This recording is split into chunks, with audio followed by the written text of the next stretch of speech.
Donc en fait, l'objectif, c'est déjà de mettre à niveau nos étudiants pour pouvoir utiliser les outils de l'intelligence artificielle en fonction des Donc de disciplines. leur apprendre à utiliser les outils. Absolument.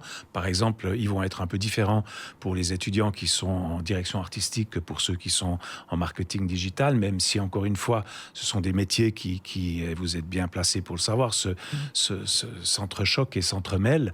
Mais en fait, premièrement, c'est de leur permettre d'acquérir les outils, de pouvoir les utiliser, ensuite de monter en puissance, parce que l'utilisation des outils, c'est une chose, mais ensuite, ça permet d'augmenter la connaissance, d'aller plus rapidement sur certains processus. Et en fait, c'est notre objectif de pouvoir faire en sorte que nos étudiants puissent progresser individuellement ensuite dans leur carrière avec ce soutien. Et avec le recul, vous avez, je l'ai aussi évoqué, vous avez commencé avant Internet est arrivé, il y a eu les réseaux sociaux. À chaque fois, les règles, les codes de la communication, du marketing ont été bouleversés. Oui. Comment est-ce que vous pensez que l'IA change tout ça? C'est difficile de le savoir aujourd'hui vraiment. Chacun, je pense, se fait ses propres idées.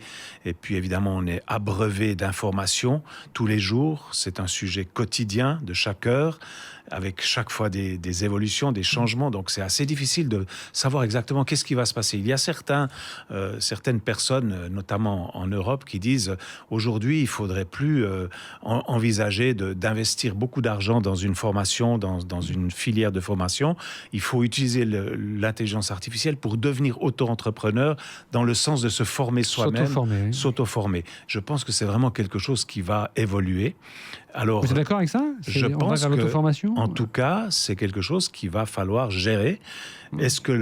Et personnellement, je pense que l'école aura toujours la mission de faire en sorte que ça puisse se faire dans de bonnes conditions et qu'on puisse véritablement accompagner les étudiants, mais faire en sorte qu'ils soient aussi indépendants par rapport à ça.